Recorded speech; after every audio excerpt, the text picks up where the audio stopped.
Everyone, welcome to the weekly Wednesday Lunchtime live stream on Twitch, YouTube, and Facebook. I am DDO's community manager, Cordovan, and I've got a special guest with me today. We're celebrating the release of Update 51. It's been out for about a week now, and we've got a patch in the works for tomorrow, and really a good opportunity to just kind of sit down, do some general Q&A with the DDO community. Ask away here is the point for today's show. Let's welcome Severlin to the stream. How's it going, Sev? Great. How are we? Good. Very good. I've been working on 2 of my level 30 characters and getting all their epic destinies ready to go. I also recently TR'd a character, so I've been doing that some as well. And it's been a very killer week for Update 51. We've had a lot going on, so big times. People working through builds and what have you as well. We've shaken things up a little bit, so yeah. That we have. Yep. All right, so the point of the Q&A today is to be pretty open-ended. We'd be happy to take any and all questions. We can't guarantee an answer, but especially because we're going to just sort of take these as they come. But we will do our best to give you the best quality answers that we can. And I do have a little notepad thing in front of me. We did ask the forums as well to provide some questions here. I guess that's a little over 24 or so hours ago, and that was really just an opportunity to get some things to talk about as well, because we know that we're going to get some of that. So the first one that happened to come up here on the forums that we can answer is, have we considered selling individual, permanent, gold seal hirelings, like in the DDO store or the DDO market? We technically have the one, which is that low-level cleric that's in the starter pack. But for the most part, we've always kept them to expansions. Is there ever a thought that maybe we could bring them to the DDO market or store? Well, so a couple things is we don't want to just put them in the market because it takes away an in-game source of gold. But our long-term plans for hirelings, and this is not set in stone, we may completely change this. But we have this vision of having your character be able to get hirelings and train them up. So you would start with low-level permanent hirelings, and actually they would train with you and you would equip them, and you'd basically create your own hirelings that would level with you. Is kind of our long-term goal now that we're past the Epic Destiny. So that's been actually, I rembe hearing about that years ago, as a matter of fact. The concept of that sort of leveling hireling. You would be able to choose them, and they'd be more like a companion that you'd build, and you could have your own like small group of them for various tasks that could bring it in. So that's kind of what we're looking at. I think our tech allows hirelings to actually have equipment, but we just have to do all the UI stuff. So the reason that we haven't started just putting permanent hirelings in there, other than like cool, flavorful ones, like the Panther or the Scarecrow or the very many ones, is that we don't want to ruin the design space for when we eventually do that. So yeah. All right. Let me bring in another question. This is one I'm pretty sure we've all but said it, and maybe we've just said it, but is Isle of Dread our next expansion? Yeah, it's coming in the spring. The artists and animators are working on dinosaurs, and they're super psyched. They've been waiting to work on dinosaurs forever. And then we're going through all of that and figuring out what we're going to do. We're working on the large landscape for it. It probably won't be exactly like the classic mod. It'll be our own take on it. But yeah, like that is something that we are definitely working on, and will be not our only big thing, but like it definitely will be a big thing late spring, maybe early summer. It's a pretty big it's a pretty big deal because of the landscape and the dinosaurs. So it won't be as early in the year as perhaps we'd like. We do have one adventure pack and raid happening between now and then, however. That would be update 52, which, well, actually, no, wait a second. That might be 53, right? Because 52 is going to be, we have a quest coming in December here, and then we've got an adventure pack with a raid coming after that. And The then, level increase. yeah, Isle of Dread will be a full expansion with level increase. yeah, okay, all right, and that'll be That's it. happening next year. So It yeah, would all the techs in place. We would have to have a complete like massive problem with the tech in order for that to not happen. all right, sounds good. I won't hold you to that any more than that. Next question. Has there been any more internal discussion on updating or adding to the benefits of VIP? Particularly, we've recently had a bunch of quests go free, and we do work to retain value on our VIPs, but what are we going to do here in a world where a lot of quest packs are already free?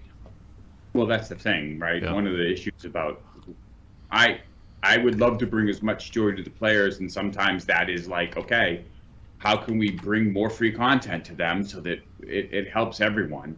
I don't know that we can go completely free, but doing the coupon kind of catches people up. Because one of the things that players were saying was when you first come in the DDO, it's hard to group because there's a lot of quests that you don't have yet. So in doing that, we definitely have to look back at the VIP to see what we can do there. And the problem is if I start talking about specifics that we've been looking at, it'll be seen as a promise. So I'm a little concerned about that. One of the things I'd like to see, and we have no basis in reality in this, is that for a long time, and I kind of would like to see where you can go to the adventure journal and teleport to the quest giver. Mm-hmm. But the problem is you can't do teleports into landscape space. So we can't teleport to the entrance to the dungeon, but we could have certain packs that teleport you to the entrance to the landscape, or just do anything. Because I think one of the issues that we're running into is that it's not clear how to use the adventure journal. I know, and so when new players come in and they're looking for the next quest, it's not intuitive to open the adventure journal, find quests of your level, and then find them. And if we had some better stuff that moved that, but if the adventure journal teleport system, for instance, was free IPs, we were thinking about that, but would that alienate new players? So that's one of the other things. The other thing that I would like to do someday is single player housing. I know that we have it for Lotro, and that would be something that maybe a VIP can build additional things or build their single player house faster. But that's like 2023, 2024 if we need to do that. There's a lot of tech involved in it. Yeah, I think there'll be some, that's pretty speculative stuff, maybe a little bit there. Just to say, I wouldn't expect that like next year. Yeah, I would love to get VIPs get some kind of loot bonus, maybe a bonus to how named items drop. Yeah. So as long as it doesn't feel as though non-VIPs can't compete. You have to be careful with changing how loot drops for VIPs, because I want to encourage people to support the game, but I don't necessarily want, once you get into loot, we're crossing a border towards pay to win. It's one thing to accelerate your XP, but changing how loot drops is a completely different thing, and crossing that is a little dangerous in terms of straight up VIP. I do know that the e-commerce team, has had on their minds about preserving VIP benefit for a little while now. So I would expect to see some of that discussion and implementation perhaps happen in 2022. Yeah, exactly. I think the plan for the VIP, starting the VIP discussion revamps is January. Mm-hmm. So the cosmetic closet would be awesome. The issue is that the way our cosmetics are implemented, we actually change an item in place into a cosmetic. That's what allows you to use the glamoring. And so it's not a singleton, and meaning it can't go into bags, it can't go into collections, because it has a whole bunch of mutated information on it. Meaning essentially each cosmetic that you make out of gear is its own item in the database. It's not like a token that doesn't have information attached to it. So that complicates the cosmetic. All right. Monk Pass. No, go ahead. The team is eager to do a Monk Pass. I don't know when that's coming. Just saying, you're to help those who maybe are watching on YouTube, Facebook. You're answering some questions from Twitch chat here, asking about a Monk Pass. I'm seeing the Twitch chat. Yep. I mean, right now, our main concern is lag. Lag has been bad since the Epic Destiny. So, and also bug fixes. So the patch tomorrow is going to address a lot of bug fixes. Yeah. Like a lot of them. There's the release notes for the patch tomorrow are large. But the other thing the patch tomorrow should do is we found and fixed a big source of lag. Now this won't fix everything. This won't be like, oh my God, I'm not seeing lag anymore. But we have seen in our tests a massive decrease in lag for this fix. So we're eager to get that fix. And specifically, that is, if I remember correctly, a Reaper enhancement tree loading and unloading issue. Well, right? That's not all of it, but okay. it should see significant improvements. Yeah. I don't want to pin this specifically on Reaper. Okay. So AI, one of the things about doing hirelings is learning how to manage the AI and basically leave them behind you. Like one of the things I have to do in a heal bot is you put down the little flag and you leave them in the back so that you can run back to them. If you have them running along with you, healing you, that can be great until A, it doesn't work, and B, they run into traps and they're down. And that's one of the things that you run into. One of the interesting things about DDO is that the AI changes from hireling to hireling because some of it is scripted and some of the abilities don't. They get confused on there, so you kind of have to help them along. Hirelings aren't supposed to be a full party member. Like if you want a full party member, grab other players. But hirelings can be significantly useful. You just have to micromanage them. Leave them in certain places and bring them along with you. And you know that when you really need that heal, they'll decide that to that time that you can't do the heal, so you have to hit the heal.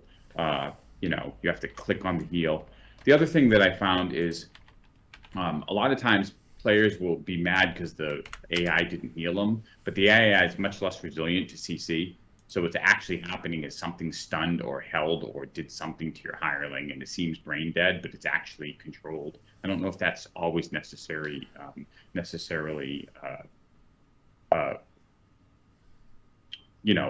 visible to the player. So all right. Let me put up a question. This one is a fairly challenging question, but it does sort of flow based on what you've been talking about here. What about people who have, say, more than 156 Reaper points? There aren't a ton of them out there, but they do exist, and including a couple people in chat here. What are we going to do related to people who have that many Reaper points here in the future? Okay, so in general, I don't mind if certain systems get finished. There are certain times when you just finish a system and then you look for other things in the game. I don't know if we want to do that for Reaper, but so sometimes you'll just finish, like there are certain types of loot that won't get upgraded anymore. There's certain types of cases where you won't need more of stuff. For Reaper in particular, one of the things that we want to do is, so one of the problems with the game is a new player comes in and the people with lots of Reaper points are so far ahead of them that they have trouble finding groups. They're just locked out of that.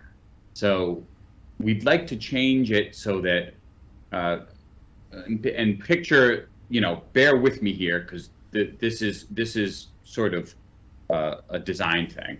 Having the Reaper be a rating instead of trees that will continue to go up, and as the rating goes up, all of the stuff in the Reaper trees gets added in a sort of a reward track of some kind. So the more Reaper points you get, the more benefits you get. So instead of picking into the various trees, you'll kind of get them automatically. The reason we want to do this is even though it at first will give you less things to pick, is the players just fill out the trees anyway. It's not like you're limited. but we want the leader of the group or the highest Reaper point total to, when you join a dungeon, to the other people in the group inherit some of your Reaper power.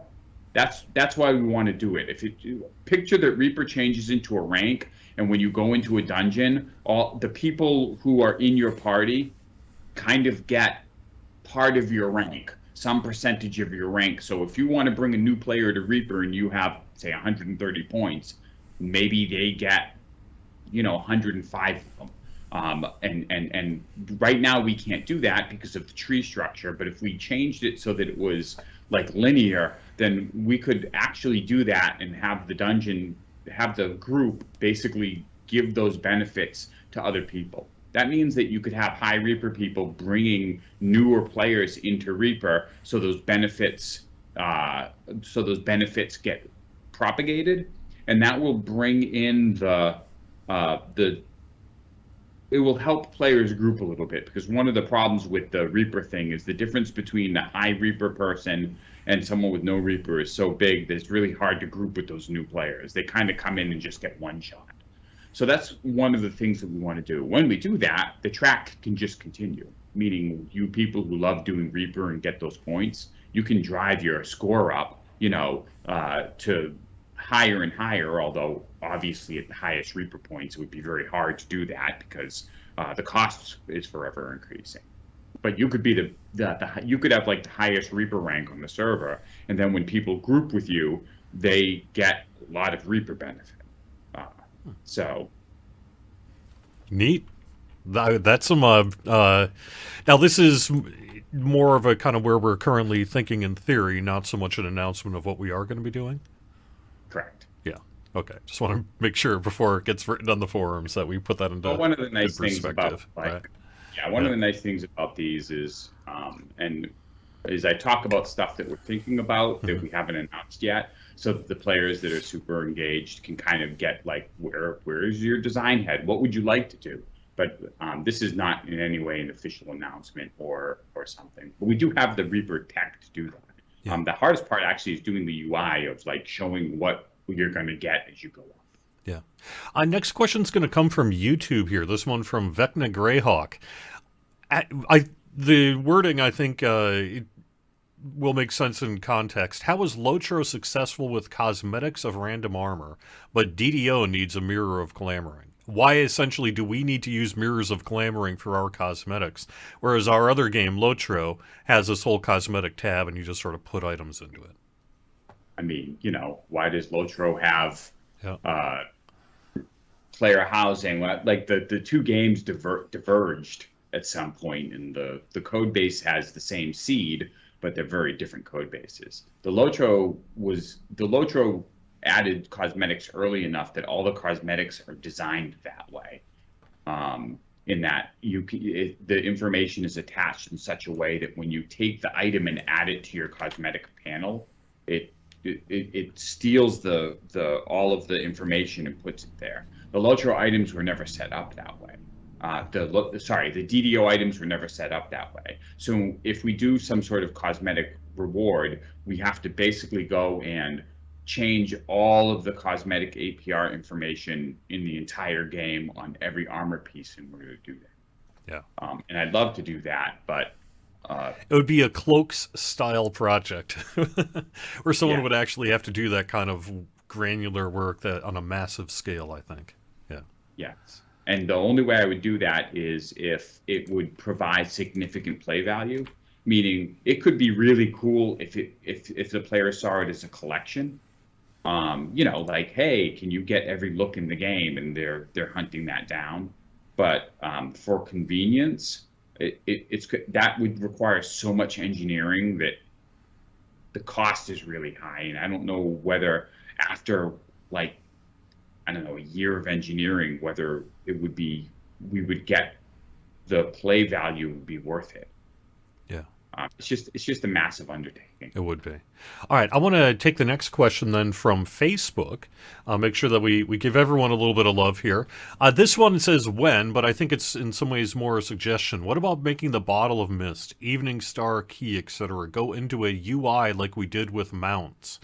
We gave the mounts their own tab in the character sheet. Can we have a port or teleport clicky sheet tab? The short answer is at some point we can do that. The mount system doesn't have mutations in it, which means that it can be put into a UI like this. So having a teleport UI is certainly something that we could do. And I think that it's been suggested by the dev team a couple of times, but I mean, obviously, getting Epic Destiny revamped and fixing Epic Destiny has been our top priority. Now that we have a giant bug patch coming in tomorrow that will fix a lot of the Epic Destiny stuff, we'll have freedom to start stepping back and looking at it. But like, there have been a lot of extra hours on the recent patch, and some people need some time off, and Thanksgiving's coming, so bear with me as we look earlier into what's going to be.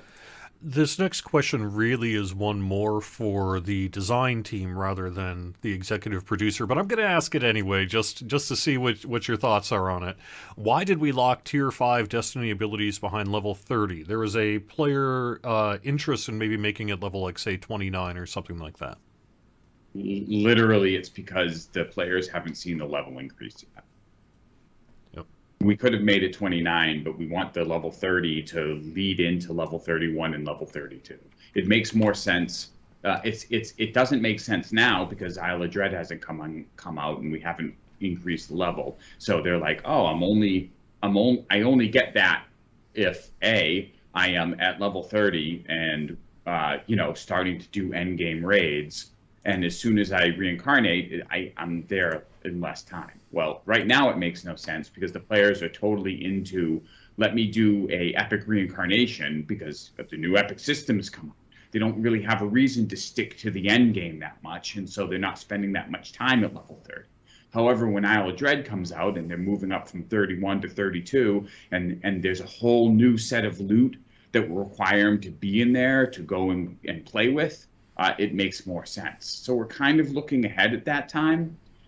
Yeah, I agree with you. If we were kind of stuck in this, that a 29 would be a good thing to do because you'd be able to play with it longer. But we really want the level 30 to seem like a new milestone as you go and go higher level. So bear with us on that. I agree with you that right now it's like, why would I have it at 30 when we could have it at 29? But it'll make more sense in the context of our long-term plans is what we're hoping. Great. All right. Next question. I believe this one is from Facebook as well. Is there work being done to update the general user interface to get DDO into, say, like a 4K, even in some cases 2K graphic level? Is there work being done on in-game support and getting tickets handled any better? So those are actually two questions. Let's handle the 2K and 4K question first. Right. Let's talk about the ticket. Yep. We have a new CS manager. Our old CS manager was awesome, but she actually took classes and went to school, and she has been moved over to brand, which is fantastic. Mm-hmm. So she's been rocking it. We have a new CS manager, but he's coming up to speed. Also, we have new CS agents. So what we've done for CS, we're moving everything into a new portal so that the tickets can be tracked more easily and move through the system more quickly. We brought on new agents, and we have a temporary agent starting, I think, today to help with the holidays. And we have a whole bunch of new heart tools. We have a whole bunch of tools to help our agents help players in. But the issue is that because we have a new manager and a lot of new agents, things are slow, and we have a backlog of tickets that we're starting to work through. So I know that on your side, you're seeing like there's still long waits. We're working our hardest to get through that. And so now that the new tools are in place, now that we're slowly moving towards having players put their tickets in a new portal, and now that we have new agents, we'll be moving ahead on that. You should see better results on the CS side. Okay. And then what about 2K or 4K? The graphics, yeah. Yeah, the graphics, we're waiting to free up engineering. Right now, all of my engineering work is looking into lag. So once we get more traction on that, then we can start looking at 4K. It turns out that people that can the 4K is, as I've talked about before, is actually a really expensive thing to look at because it requires UI scaling, and UI scaling requires us to essentially upscale all of the icons in the game, and we have a lot of icons. Something like when we 10,000 looked plus. into Yeah. yeah, I'm like, how hard can it be to give 4K support? And when we looked into it, just the art costs alone were like 9 months of like upscaling work. Yeah. So we're looking into things like having auto scaling of some of the UI elements, and so that we can try to automate some of that work, and working on 4K support. I mean, I get it. I have a 4K monitor, and there's nothing worse than trying to play DDO and having all of my UI elements get really small and hard to read. So those are the things we're looking at. Once we get once we get more work on lag, then I would expect us to kind of look at that next year. So, all right. This one is a little bit out of left field, but let's this one's from the forums. Any plans to update the Evening Star loot to current numbers? I mean, that'll be something that we're looking at. But if we're going to start talking about updating, I think, questions that go into like specific enhancements or specific loot packs probably beyond the scope of this discussion. I'm more talking about like kind of meta stuff. All right. Well, let's head more into 2022, and let me expand the question here a second. When will we see the next level cap increase? With Isle of Dread. And what is coming next for new content and the next expansion? We did mention that we've got a free quest happening in December, an adventure pack with a raid in. After that, January-ish, February, something like that. Let's not start giving months. Yeah, I don't know. Earliest, yeah. Complex, but yes. Yes. You'll see that, and then you'll see the Isle of Dread. Yep, and the Isle of Dread is an expansion. Yep. Yes. What about our new producer? Do we want to say anything about that yet? Yeah. New producer should be starting. Yep. So basically, what we're doing is. We've interviewed some people, but the new producer is going to be hopefully rolling in beginning of the year. Let's hold off on that announcement so that we can post something officially on the forums. Sounds good. And you'll still be doing your work here for DDO once that happens. Yeah, I'm still the studio head and executive producer for both games. Yeah. All right. There we go. Do you see anything on Twitch here you want to answer? Well, like quick bop through Someone the forums. is talking about how the R10s have become easier. The new Epic Destinies are rocking it, but yes, the players are more powerful now. So we're going to have to do some kind of Reaper pass in order to balance for them. One of the things that we're looking at for Reaper is, what can we do to shake up the Reaper meta? What can we do to make it feel, very powerful, and is there something that we can do with Reaper 11? Turn it up to 11 if you get that joke. The other thing we were thinking of doing, and this is not in any means an announcement, is having a check mark that you can run Reaper without maybe at less power or debuffed, or without some of your Reaper enhancements or something like that. So we realize that with the Epic Destiny pass, doing high Reaper has gotten significantly easier, and that is something that we want to look at. All right, this next one comes from the forums. This person asked a bunch of questions, but I really can't do a whole long list of questions here because it would just take up too much of the time here today. But I thought the one that would maybe be the most provocative is this one. Can we get rid of the super annoying reincarnation cache? Oh yeah, no. I mean, the problem is, what do you do if they have loot, right? Nobody likes the reincarnation cache, and what's worse is we don't like it because it causes lag when players try to use it as storage. What happens is they have a whole thing and they throw it in there and they just keep it in storage. It's sometimes it goes missing, I'd love to get rid of it. We don't have another solution. The other solution would be like to mail all of your stuff to you, but we don't want to increase the load for mail either. So that has been a kind of a hobgoblin of ours for a long time. But I agree with you. There's got to be a better way for the reincarnation cache than what we're doing. Yeah. Yeah. All right. Next question here, also from the forums. Is there anything at all that we can do? Oh, pop that back up. There we go. Is there anything at all that can be done about the platinum capacity per character? Can we remove gold, silver, and copper from the game and move to a plat standard or something like that? Yes, we could probably roll that out. I don't know that we want to increase the plat cap right now. I mean, part of inventory management will be figuring out how you're going to deal with plat. So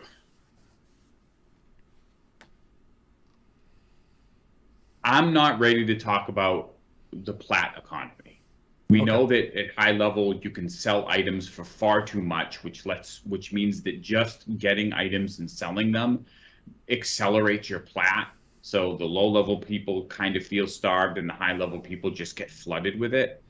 But I don't want to start, we don't have specific plans or a large design in place that I want to talk about it, because if I say the wrong thing or I try to give the thoughts on it, I don't want players to think that, the design team is behind. Sure. So I apologize for copping out on that question. I think that it's a good question. We would love to have a platinum economy again, but like the players can generate so much plat at high level, we'd have to really rethink that.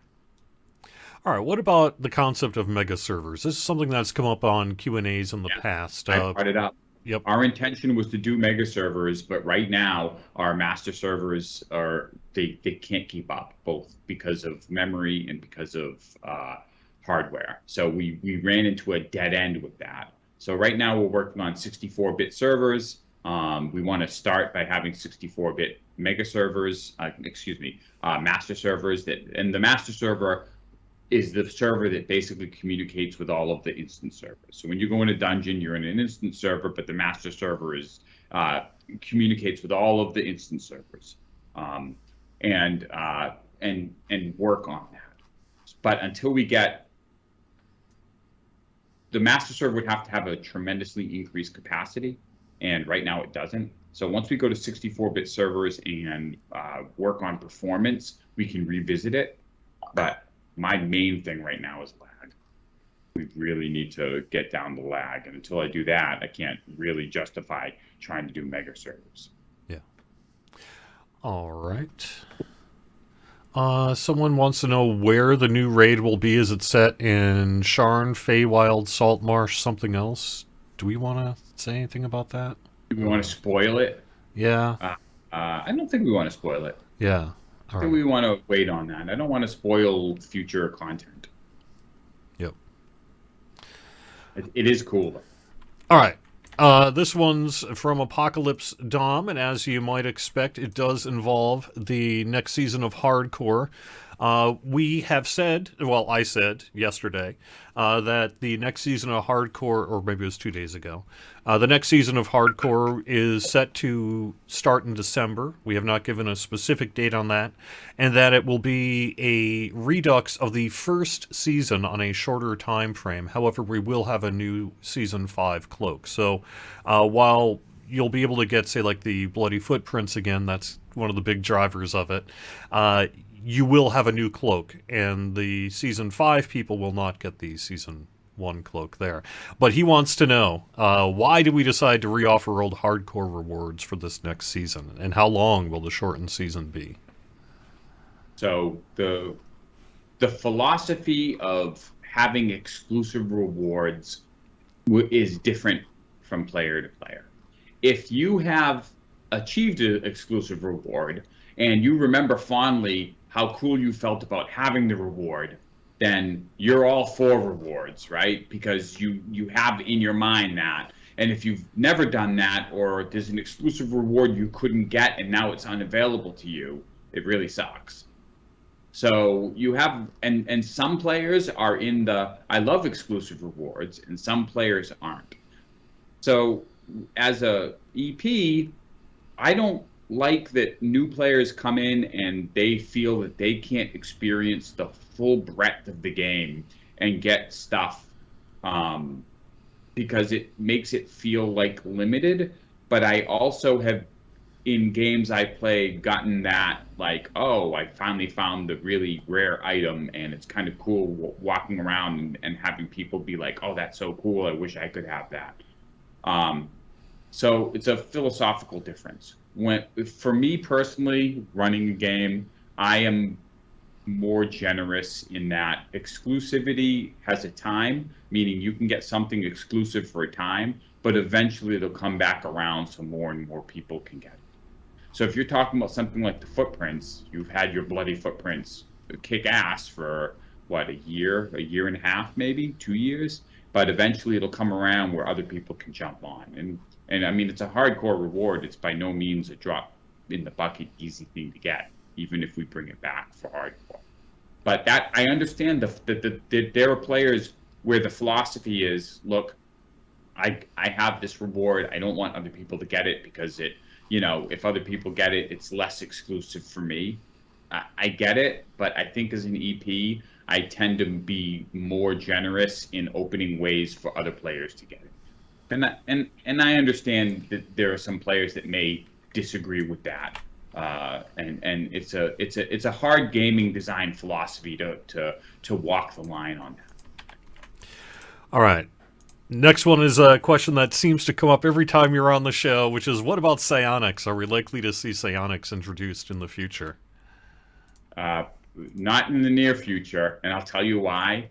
So, Alchemist is an awesome class, but the creating all of the unique alchemist spells took us a long time, way longer than I expected. And so we can't just jump on psionics and do the same thing. It was really expensive in order to do that. So when we're ready to do psionics, we need the time, the lead up time, to be able to implement all of the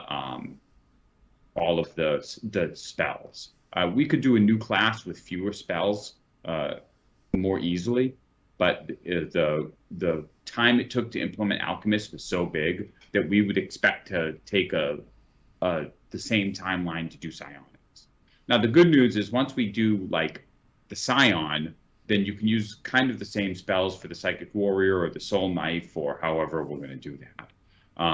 But the initial pass of doing all of the spells would be, if it's equivalent to Alchemist, and we believe that it would be, then it would be.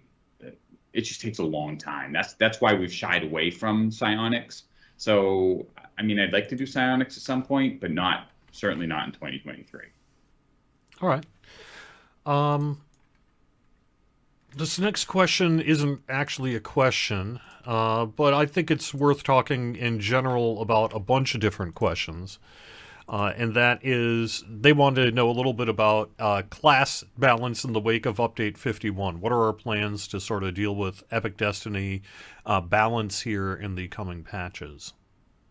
Balance is an ongoing thing. I don't want players to think that we'll ever be done with balance, because the interesting thing is we can get balance in some sort of state that we think it's good or that the players suggest. And by the time we do it, the meta has changed. Someone's found like the 3 new builds, and all of a sudden the balance gets dumped. Everyone is playing casters because of some change. So it's an ongoing thing. We will constantly be doing balance changes. We'll be doing passes on trees. We'll be doing passes on the Epic Destinies. Tomorrow's patch will make a lot of changes for fixes and balance already, right? Because the Epic Destiny has definitely shaken up the meta. But one of the things that we have to be careful for is that the Epic Destiny is relatively new. I mean, it's only been out a couple of weeks. Well, I don't expect that the best builds for Epic Destinies will be, it might be until, early next year before we really get a handle on what the meta is. I don't want to be reactionary and change things unless they're obviously broken, right? And then find out that what and I've seen this in in both our games and other games, where by the time they implement the balance changes, like the meta's changed, and people are like, "Why are you doing that?" Like that build was hot 2 months ago, but no one's playing it anymore, and you know what I mean. Mm-hmm. So I think that one of the things we want to do once we do the big bug fix pass is like, okay, we need to step back and let the players play with the Epic Destinies. This isn't a situation where you pick an Epic Destiny and that's pretty much your DPS. Now that they can mix and match, we have to let I don't want to be reactionary until the meta has fully sort of bubbled out and players have figured out their builds. Because there's a lot there between multi-classing in heroic and then essentially multi-tree doing the Destinies. There is a lot of build stuff to be figured out. All right, this one is a bit of a wish list question, but what about ever getting a secondary use for filigree? People get a lot of filigree if you play a bunch, and could we ever like feed it to our sentient gems, even a couple of XP a pop? Probably not. We want to keep filigree as cosmetics. One of the things, if I was going to do a filigree thing, I would basically have a vendor sell specialty cosmetics for a high amount of filigree, so that you could do that, like armor recolors and stuff. One of the things I would love to do. You do get a lot of filigree at this point. A lot of us have quite a bit of it. So. Yeah. So and that's the issue, is that like you'll put out filigree and you'll put new stuff on the vendor, and everyone will just spend their filigree and buy it. I would love to come up with a way that constantly fills filigree, but we're not gonna allow. We want to keep filigree separate from things that increase power, so that filigree is about cosmetics, and we don't want it to be able to be fed for XP or whatnot. All right, back to more commerce-related question. I often ask, will DDO point codes come back to the DDO market? Right now, the DDO market does not offer gifting nor points codes. I mean, I think that's one of our long-term goals. That's one of the issues about like going with a new market, is there are some things that, it just takes, we're marching forward to add new tech. So no promises there, but like we know that the players have been asking for them and have asked for gifting. One of the issues with gifting, as everyone knows, is that once you can gift, account theft becomes a bigger and bigger problem. The more you can gift, the more you can move value from one account to the other, the more account theft becomes more and more valuable to do. And so that's one of the things that you have to be careful of. Okay. I'm looking through questions here. I saw some questions about new races. Isle of Dread should have a new race and a new iconic. Okay. So that'll be fun. I've seen some of the concept art for it, and yeah, it looks really good. Should I spoil it? What do you think? I don't think so. I think we need to hang off on what the new race is going to be. About what it is. Yeah, because it's going to be probably a big announcement for early next year or something like that, I would think. So I don't know. Okay. I don't want to, just in case they've maybe got some kind of marketing thing in the works, I wouldn't want to spoil it on a Q&A here, right? So. Let's see, what else? ETA on Alchemist Arty, Warlock ED trees. The whole team just spent so much work on EDs that, like, you don't necessarily want to, let's ask about new ED trees maybe next year after they've had vacation and they're refreshed. I don't think that I think that making new ED trees right now, even though they were super enthusiastic about it at the beginning of this process, it was a lot. It was a lot. There was a lot of work done on the EDs. Let them rest on that a little bit before we start getting new ones. Well, and on top of that, honestly, we do have we have a patch set for tomorrow and quite a few Epic Destiny fixes. So they've been working on Epic Destinies pretty hardcore for another week here, 2 weeks here rather. Since post release. So we've got a bunch of fixes in the works as well. So yeah, I bet they would rather not think about Epic Destinies for at least a couple of days here. Yes. All Yeah. right, so here's kind of an odd question. This one comes from YouTube.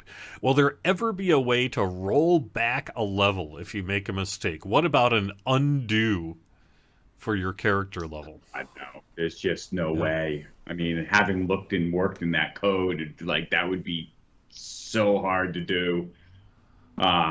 Yeah, like basically reincarnation is essentially the way you do that.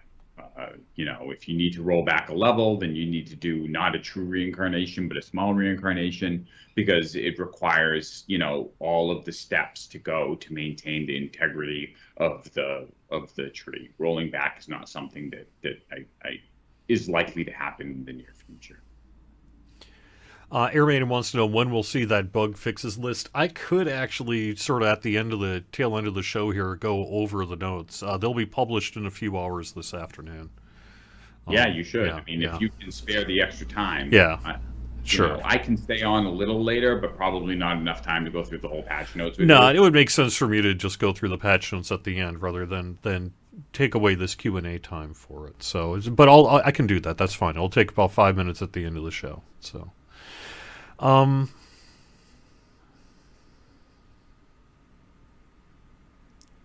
this is a question I can actually answer since I'm looking at Twitch chat here. Why do we not have like cosmetic tie-in giveaways to Twitch? That involves tying into the Twitch API specifically, which our game does not currently support in terms of having that API connection. And if you did Twitch, that would just apply to Twitch rather than say the other API offerings that maybe you could do given the same amount of time and effort, right? So it's a cool idea, and it's something I've always thought about doing, like a Twitch drop or something like that. But the process of integrating the API is actually not trivial. It's a Yeah. fairly significant task. ETA for closed raids to be opened tomorrow. We're going to open a lot of the content, but I think 2 raids will remain closed. And I think we had a problem where one of the epic quests in the Sentinel chain, we had an issue. We found bugs with, so that might remain closed too. And we're trying to decide whether we want to open up the Sentinel chain on Epic, even though the players won't be able to finish the entire chain. You know what I mean? Because you'll run into this one dungeon closed until we can open it a little later. Yeah, we will have the Sandsum and Nectaron will be live after tomorrow's patch, and the other one, the Fearling Carnival, will be open as well as of tomorrow's Those patch. will be good. That'll be good to go over the patch notes. Yeah. We'll tell you exactly. Yeah. All right. Someone wants to know, can you talk a little bit more about the level cap increase? What's the general 2022 outline for level cap increase? What should players know now, and what should they expect maybe to hear about down the road? I'm not. So there's a lot of content right now that is sitting at 30, but it's actually higher level than that because the players were gaining in power. Our goal with Isle of Dread is not only will Isle of Dread be a full expansion to level, but some of that content that exists at endgame will be kind of pushed or made available or upgraded to help round out that endgame at first, so that some of your favorites may become relevant again. So that the level, that the people there that have a couple of different levels will have stuff to do. The new level will not increase the Epic Destiny reincarnation. Like Heroic, Epic Destiny will go from 20 to 30. So your Epic Destiny reincarnations won't get harder. What will happen is, if I recall correctly, it suppresses the new levels as you're doing your Epic Destiny reincarnation, and then when you get to 30, the new levels come back online. But don't quote me on that. I have to check. That was one of our early designs, but I'd have to look at what the design actually does now. Okay. So that's our current plan, is not only to provide, obviously tons of content in Isle of Dread, but also bringing some of this endgame content that is already CR 32 or and just making that relevant for the endgame. So that people have stuff to do. Yep. No, it is not just you, Q Lemmy, or however you say that. The Spinner of Shadows is currently, you have to use the Spinner of Shadows drops to light those torches. You can't use the spells that you were used to until tomorrow. That'll be fixed tomorrow as well. Yeah.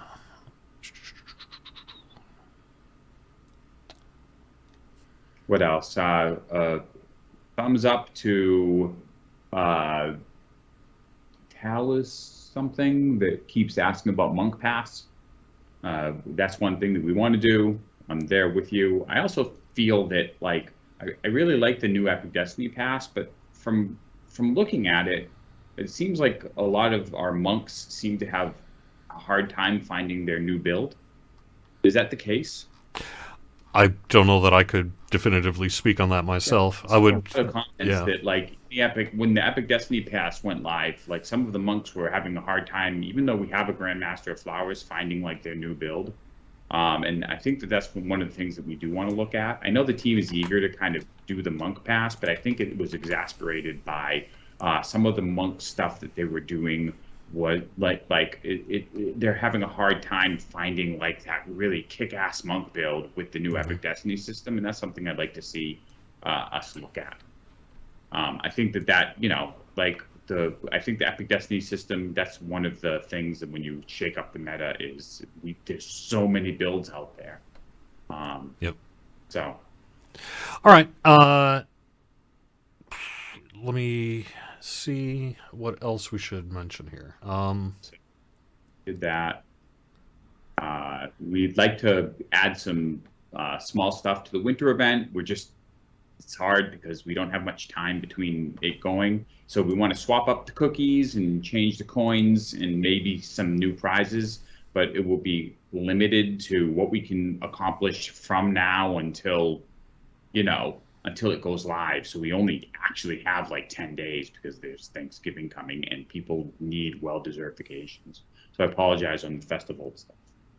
All right, this one is a wish list item of sorts. Any chance of an iconic being entirely undead? Can we have really an undead iconic vampire or ghoul or something like that?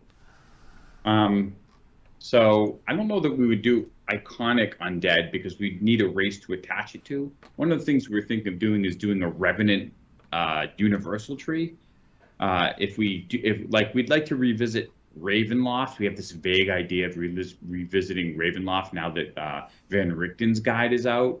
And if we did that, we'd love to have as part of that a revenant tree that you could basically, you're returned from the dead, so that any character could basically become more undead.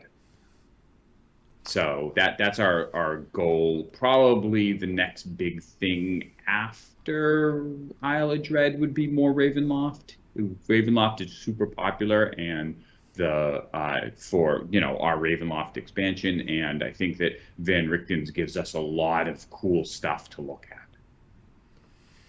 All right.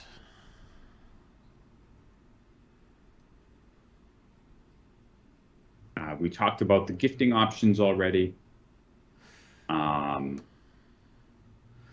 Angie wants to know on Facebook about this is a specific issue. We've had a couple players lose some tomes upon reincarnation post update 51. They're in the customer service system right now. They want to know basically what are we going to do about it. We do have customer service working on that right now to get you your stuff back, and I believe we have a fix. Yeah. We're aware of that specific thing, which is really weird because we can't reproduce it. And after we fixed the bug with the Epic Destiny reincarnation, we hadn't seen anything like that until this. So there's definitely something weird happening. We looked into it and didn't see a root cause for it. But once CS is catching up, bear with us, and then hopefully they'll be able to get to you. Yeah. They should be able to work with you and get that resolved.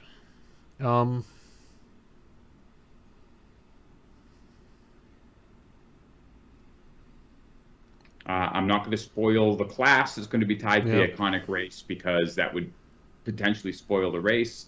So I see a lot of what about if we do right now? Let's see. Actually, can we get rid of the rechoosing all feats, skills, etc. when epic TRing as an option to keep things as they were? Okay, so if you want to epic reincarnate and keep all your stuff, can we make that as an option? Basically, I want to retain everything, from 1 to 20, just like it was.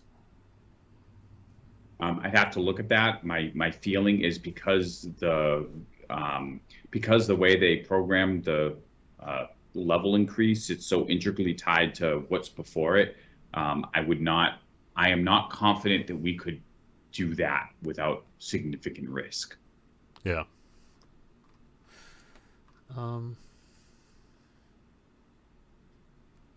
All right, I think we'll probably wrap it up there. I'm going to go into the release notes here for a few minutes. Today.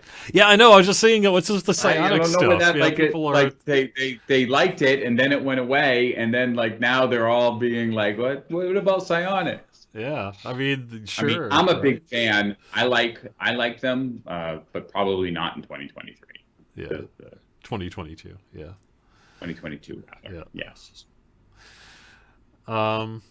And I've got a few minutes here to go over release notes. So we'll say goodbye to you here, Sev. Thank you so much for joining us here for some Q&A on the weekly Wednesday lunchtime live stream. And I will probably have you back at some time between now and the end of the year to do some kind of wrap-up thing, I would imagine. So sure. Yep.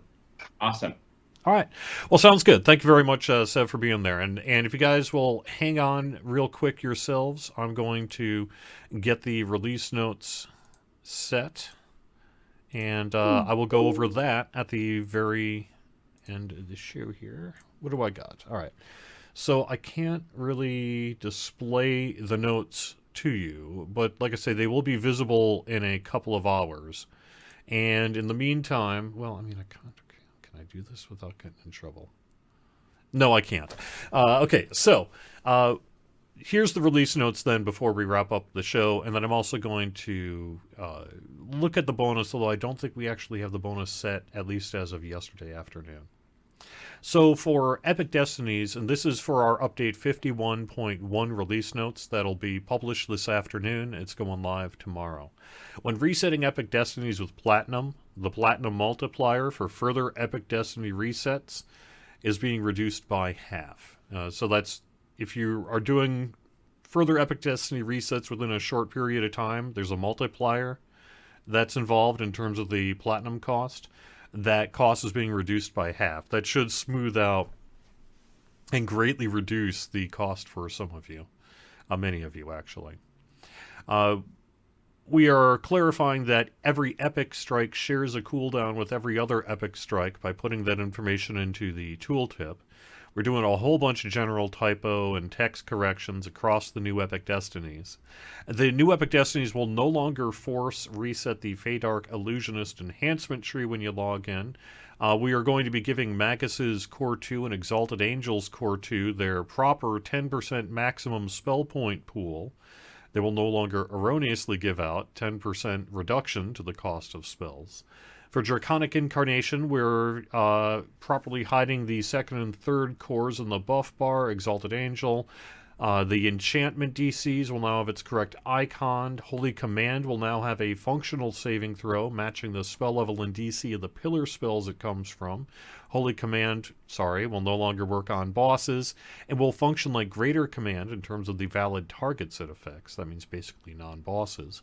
Delayed Judgment now is a functional saving throw and will properly scale. Born by Flame will properly give light resistance. Leap of Faith will properly recharge.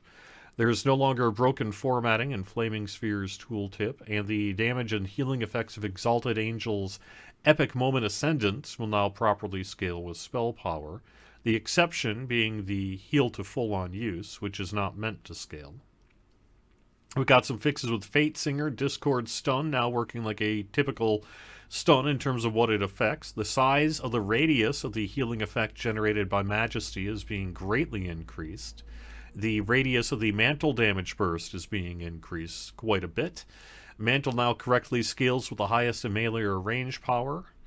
And Rain's tooltip is fixed. Fate Singer's upgrade to Spell Singer's Reverberate will no longer break its ability to stack. Over in Fury of the Wild, we've got Wade Through getting its correct minimum level. Great Leveler now using the Trip DC boosters instead of the incorrect Stun boosters to drive its DC. Grandmaster of Flowers, Drifting Lotus now has its original range and area of effect placement and will properly respect stunning immunities. Legendary Dreadnought. Battle Engineer's Shattered Defenses will no longer fail when you have Legendary Dreadnought's Tier 5 Sundering Swings. And just some tooltip stuff. Magus of the Eclipse, the base spells for Call Kindred Being will show their proper icons. Imperceptible Casting, Exalted Angels, Subtle Flame will lock each other out again. SLAs and Magus of the Eclipse will properly list their max caster level. We have Moonlance and Gloom Spear having their intended max caster level of 20, up from 18. Cold Light and Dark Light will now have tooltips clear about what does and does not work with them. Passive bonuses from Null Magic Aura now properly apply, including the bonus to spell DCs. Null Magic Aura has its intended 2-minute cooldown. And we've got some text stuff as well. Primal Avatar, the minimum level requirement for several abilities corrected. Ally spells will now ground targets to determine where the ally is created with no offset. Ally spells now ground targets. So that's basically a thing to help apply ally spells in Primal Avatar. Natural shielding will no longer kill undead pets. Sorry. Thrive now works correctly. Shadow Dancer corrected an issue with the cooldown of Weird.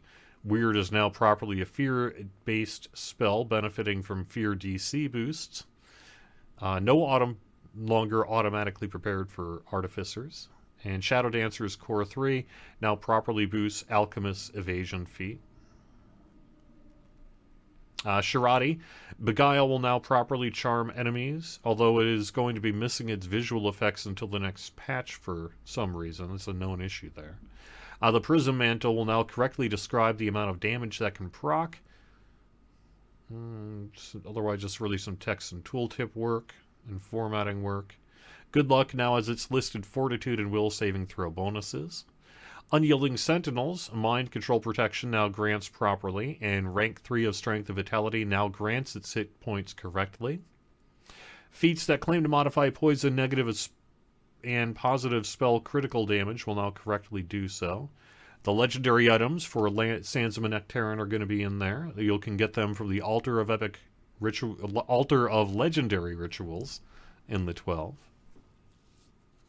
Fixing some augment slots on some Epic Sands items. The Spinner of Shadows issue that was referenced earlier will work again. The Spinner will again be debuffed by direct contact with the Spirit of the Silver Flame, and the issue with not being able to use certain spells on it should be fixed. Including also one with Inferno of the Damned. That'll be in there as well. We do have a possible performance fix. This has to do with adding and removing bonuses from Reaper enhancements when you enter and leave Reaper dungeons. We've done a bit of a overhaul to that entire code process that should hopefully have a improved game performance for people who are being impacted by that. Holy Aura is now going to apply to the caster. Divine Wrath will no longer attempt to remove endless Ardor stacks. And then we have a small tooltip adjustment for epic spell power feats and legendary feats in the character sheet. You can read about that in the notes. It's too complicated to get into here. It ends up being the same amount listed. It's just listed under different pools so that it can be more readable on your character sheet. And that's what we got for the Update 51.1 release notes, which are going to be going live tomorrow. And that's what we got going on. So that plus Update 51. Let me just real quick check, see if I can get you a bonus before I wrap up the show here today. But I don't actually know that I'm going to be able to. So we'll see. Let me take a quick look at Twitch chat as well. I have not had an opportunity to do so while I was going through all of the different release notes.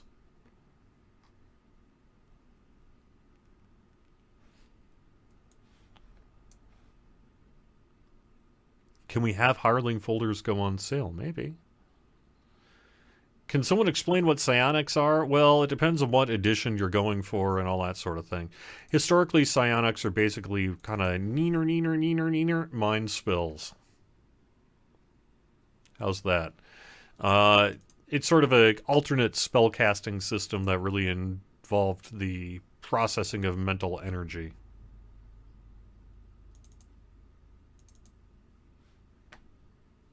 Have you ever seen the movie Scanners? Kind of like that, but it doesn't always make your head explode. All right, what do we got for this weekend? Hey, we do have our listed bonuses of a 30% crafting XP boost, along with double Mysterious Remnants. That's twice the chance for Mysterious Remnants to proc when defeating a champion. So that'll kick off late morning Eastern Time tomorrow and run through Sunday. Double Mysterious Remnants and a 30% crafting XP boost. So there we go. And I think that should largely take care of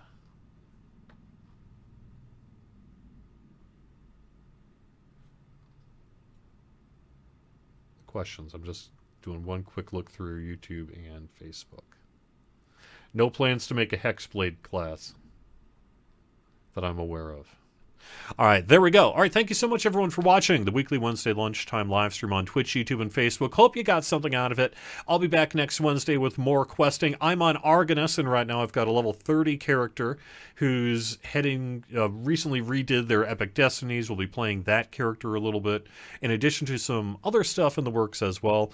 We also have a free quest that's going to be hitting last I heard in December, and so I think we'll be having a preview of that on Lamania here in the relatively near future. We do also have Festival happening in December, and of course we got our big Black Friday sales. That's going to be a next week thing, so quite a bit to look forward to. Thank you so much for being here, and I will talk to you again in the future. See ya.